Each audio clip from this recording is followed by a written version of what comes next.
Welcome to vTalkInsight, Market Drivers Daily for August 19th, 2026. Long end yields, AI funding, and central bank messaging are colliding today, creating a set of cross-asset tensions that matter for anyone thinking about risk and liquidity into year-end. Long-dated sovereign yields remain the central macro anchor, and the story has shifted from a short-term spike to a structurally higher plateau. Persistent U.S. fiscal deficits, rising net interest costs, and record Treasury issuance are keeping 10- and 30-year yields hovering around levels last seen before the financial crisis, even after the recent rally. Auctions across the curve, including the 10-year, have been clearing at the highest yields since the early 2000s, which shows investors are demanding more compensation for both inflation and fiscal uncertainty. Against that backdrop, the Treasury has stepped in with increasingly visible curve management. Buybacks of long-dated bonds are set to at least double from September, with operations of around $4 billion each aimed at improving liquidity and putting a soft cap on the long end. There is also discussion about trimming 20-year issuance, where demand has been weak, while keeping 30-year auctions relatively robust.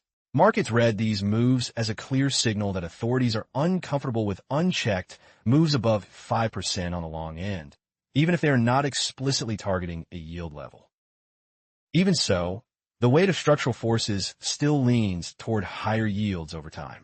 Heavy fiscal deficits are not going away, and investment-grade corporate issuance is on track for a record year, with around $1.6 trillion sold so far. Spreads are only marginally wider, which implies that most of the higher capital cost is coming from the Treasury curve itself, rather than from credit risk. At the same time, AI-related capex has pushed corporate demand for funding sharply higher, challenging the traditional crowding out story where only governments dominated supply.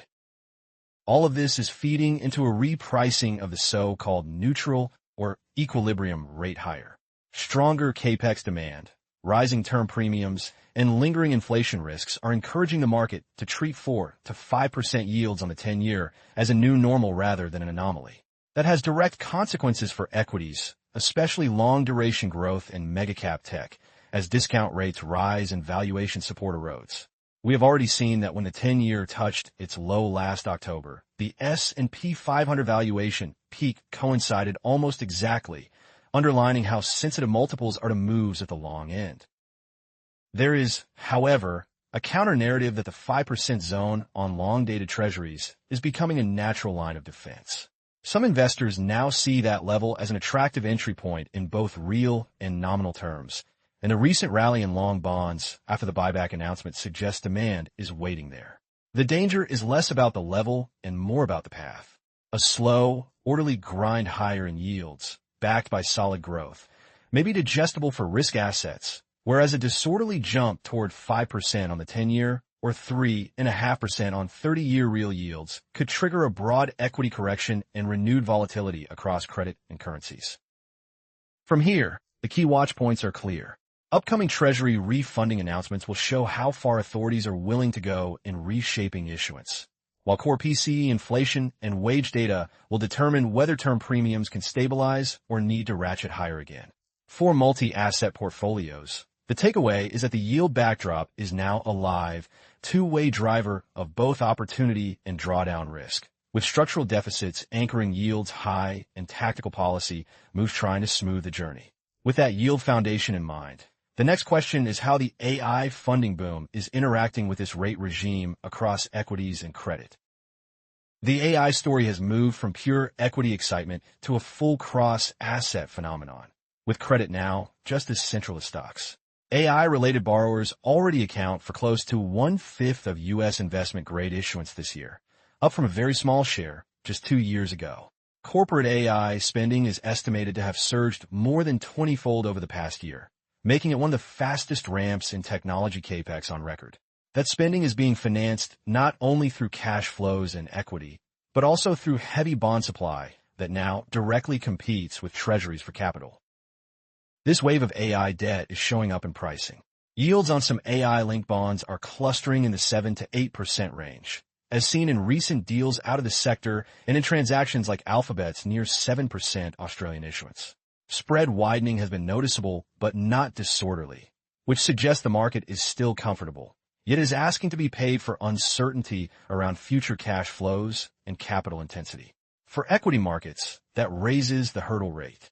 When investors can buy AI exposure via investment-grade bonds at these yields, it becomes harder for broad indices, such as the S&P 500, to deliver incremental upside purely through multiple expansion. Equity leadership within AI is also changing rapidly.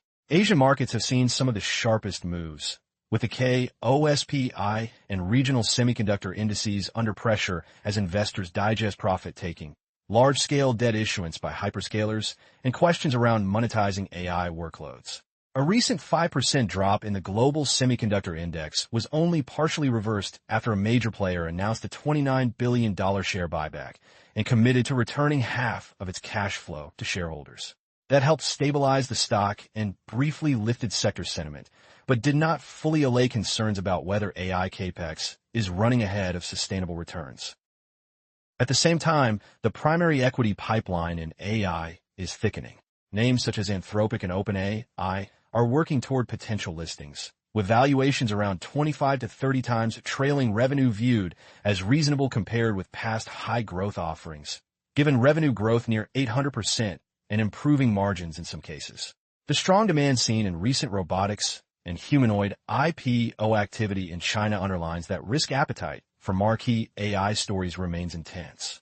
Yet this also deepens concentration risk, as a small set of platforms, cloud providers, and chipmakers increasingly dominate both equity and credit benchmarks. Beyond markets, political and social friction around AI is rising. Local opposition to data centers, driven by concerns over electricity costs and land use, has led to restrictions in parts of the U.S., while polling shows public attitudes toward data center expansion are sometimes extremely negative.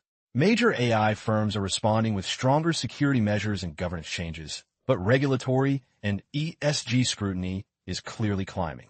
So far, none of this has derailed adoption. User engagement metrics, such as hundreds of millions of weekly active users on leading platforms, point to continued commercial momentum and an oligopolistic market structure that could support pricing power. Looking ahead, AI is now a macro, not just a sector story. Strong backlogs for hyperscalers, reportedly in the trillions, and record bond issuance linked to AI infrastructure are reinforcing the higher rate environment that we discussed earlier, even as they underpin growth and earnings in parts of the equity market.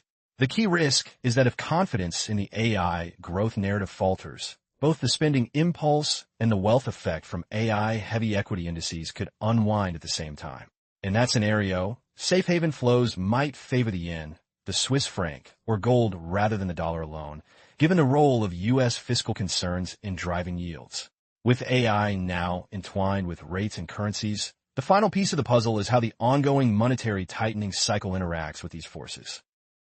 Monetary policy is increasingly being framed in a higher-for-longer context, rather than a simple hiking or cutting cycle. Across regions, long-end yields are being pushed up by a mix of sticky inflation, heavy government borrowing, and strong private investment demand, particularly from AI and tech. In the U.S., neutral rate estimates are creeping higher, while in Europe, borrowing costs for many sovereigns are at their most expensive since the financial crisis.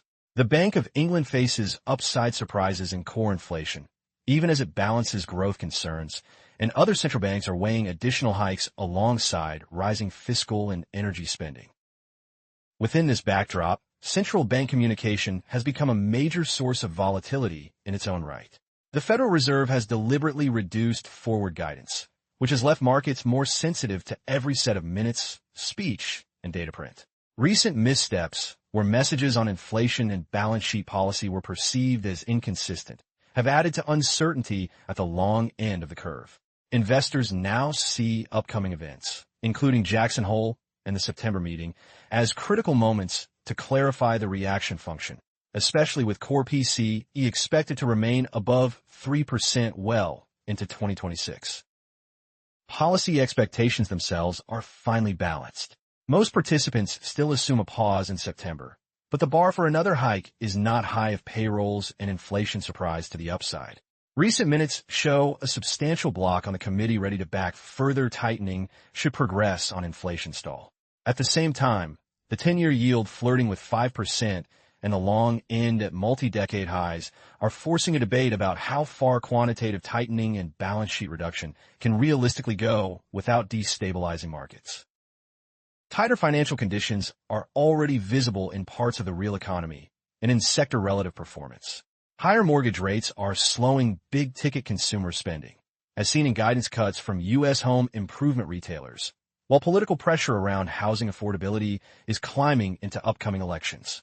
In equities, long-duration growth segments, especially mega-cap tech, are facing valuation pressure as yields ratchet higher, favoring more cash-generative or value-oriented areas in the relative trade. Yet as long as growth remains resilient and inflation does not re-accelerate, some see rising yields as a sign of economic strength rather than an immediate threat to risk assets. The main risk is that policymakers misjudge either the inflation backdrop or market tolerance for higher yields.